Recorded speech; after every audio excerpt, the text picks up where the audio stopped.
गंगा दशहरे का मतलब जानते हो आप? केवल गंगा जी का नाम ले लेने से, एक लोटा जल शंकर भगवान को आज समर्पित कर देने से, या गंगा जल का एक जरा सा छींटा शरीर पर पड़ जाने से 10 पापों से मुक्ति मिल जाती है। दशहरा का मतलब है 10 पाप से मुक्त हो। पहला पाप है किसी के घर का बिना पूछे कोई सामान उठाकर हमने भोग कर लिया हो, तो उस पाप से गंगा दशहरे के 10 पाप से मुक्ति दिलाता है गंगा दशहरा।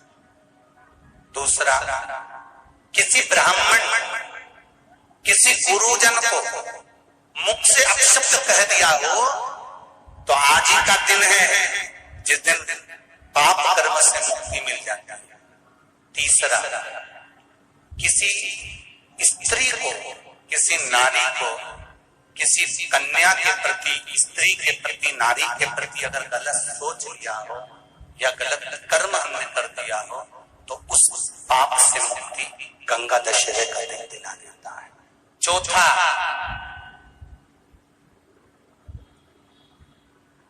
रजो धर्म धारण करने वाली नारी, रजस्वला स्त्री के हाथ का बना हुआ अगर हमने भोजन ग्रहण कर लिया है, तो आज गंगा दशहरे का दिन ही ऐसा रहता है जिस दिन उस पाप से हमें मुक्ति मिलती है। पांचवा, किसी के यहाँ सूतक जानते हो या सावड़। सूतक का मतलब होता है किसी के यहाँ कोई मर गया और उसके यहाँ का तुमने भोजन या पानी ग्रहण कर लिया। सावड़ का मतलब होता है किसी के यहाँ बच्चा हुआ, तुम्हें मालूम नहीं था, उसके घर का 8 दिन का 10 दिन का तुमने भोजन या पानी ग्रहण कर लिया। सूतक या सावड़ का भोजन या अन्न पानी ग्रहण कर ले, तो 5वें नंबर का गंगा दशहरे का वर्णन करता है कि 5वां पाप, इस पाप से भी लोगों को मुक्ति मिल जाती है। 6ठे नंबर का वर्णन आया, किसी मंदिर की जगह पर या धर्म की जगह पर अपना कब्जा कर लिया हो या धर्म की जगह को अपना बना लिया हो, तो उस पाप से मुक्त होने का एक साधन 6ठे नंबर का। 7वें नंबर का, झाड़ू लगाते समय, बुआरी लगाते समय छोटे छोटे जीव झाड़ू के नीचे मर जाते हैं, तो उसके पाप से मुक्ति गंगा दशहरे का दिन दिला जाता है। 8वें नंबर का, 8वें नंबर, जिस समय हम भोजन ग्रहण कर रहे हो और हमारे दरवाजे पर कोई व्यक्ति आकर बैठा हुआ है और हमने उसको भोजन का नहीं पूछा या उसका मुख झूठा ना कराया, तो उस दोष से वंचित हो जाए, उस दोष को समाप्त कर दे, तो गंगा दशहरे का। 9वें नंबर का,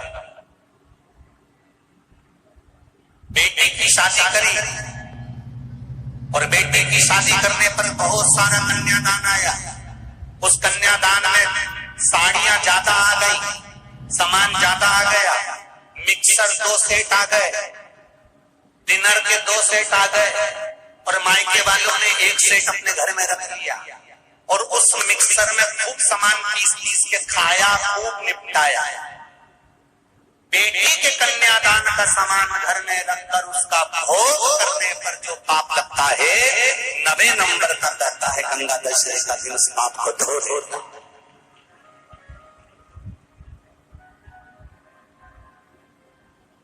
10वें नंबर का महाराज, यदि किसी तीर्थ में जाता था, हमने कोई गलत काम करा होता है, तो गंगा दशहरे का ये आज का दिन हमारे पाप को वो दूर करता है। ये गंगा दशहरे के 10 पाप को धोने के लिए मात्र एक दिन है गंगा दशहरे का दिन। आज के दिन जो शिव जी को जल चढ़ाता है, शंकर भगवान कहते हैं भले उसने उसमें गंगा जल डाला नहीं डाला, पर मेरे ऊपर जब जल चढ़ाता है, शिव जी कह देते हैं आज के चढ़े हुए जल को मैं गंगा जल बना देता हूँ। आज गंगा दशहरे का खूब भजन करो, दान करो, सत्कर्म करो, नाम जाप करो, नाम स्मरण करो। एक छोटा सा प्रैक्टिकल है, आप करके देखेंगे तो बाबा गोबर भंडारी वैसे ही भंडार भर देगा। थोड़ा सा प्रयास, अगर आपके सबके घर में गंगा जल है तो एक प्रयास करके देखिएगा। कोई कार्य के लिए आप जा रहे हैं और वो कार्य अटक रहा है, नहीं हो रहा, बहुत प्रयास कर लिया, बहुत दिन से लगे हुए कि ये काम होना ही चाहिए, ये काम बहुत जरूरी और होना ही चाहिए, नहीं हो रहा। एक कटोरी में गंगा का जल निकाल लीजिए और कटोरी में गंगा का जल निकालकर तुम्हारे घर में एक सिक्का पड़ा हो, 1 रुपया, 2 रुपया, 5 रुपया, कोई सा भी एक सिक्का पड़ा हो, जो भी सिक्का पड़ा हो, कुंदकेश्वर महादेव का नाम लेकर, जहां परिंडा होता है, पानी का मटका होता है, पितरों का स्थान होता है, हंडा भरते हो, मटका भरते हो, उसके पास में उस कटोरी को रखकर 1 का सिक्का, 2 का सिक्का, 5 का सिक्का, 10 का सिक्का, जो तुम्हारे पास सिक्का पड़ा हो, जो भी तुम्हारे पास पड़ा हो, वो सिक्के को हथेली में लेकर कुंदकेश्वर महादेव का नाम लेकर उस कटोरी में डाल दीजिए और उस जल को नैनों से लगाकर आप काम के लिए निकल जाइए। वो काम आपका सफल होकर ही रहेगा, छूट नहीं सकता।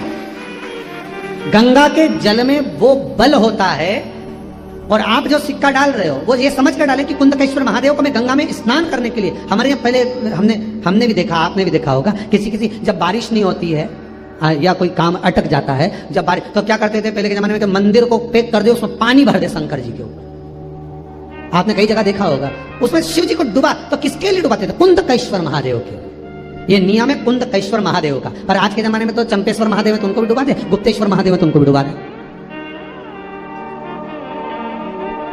ये उनके लिए नहीं है। कुंदकेश्वर महादेव किनका नाम है? जम के बोलिए, कुंदकेश्वर महादेव। ये कुंदकेश्वर महादेव उस कटोरी में, उस बाटकी में सिक्के को, और फिर जब आपका काम हो जाए, आप जिससे मिलने गए हो, जिससे काम की बात करने गए और काम हो गया, तो वो जल ले जाकर सिक्के के साथ, सिक्का तो डालो मंदिर में, कहीं दान पेटी आदि में, और वो जल भगवान कुंदकेश्वर के नाम से शिव जी को समर्पित कर दो। बाबा से विनती करो, बहुत बहुत साधुवाद है बाबा, आपने मेरी लाज रख ली, मेरी कृपा बनी रहे, बस ये सुख मिले। उम्मीद है वीडियो आपको अच्छी लगी होगी। अच्छी लगी तो इसे दूसरों के साथ भी शेयर करें ताकि वो भी इसका लाभ उठा सकें, और साथ ही चैनल को सब्सक्राइब करें ऐसी और जानकारी के लिए।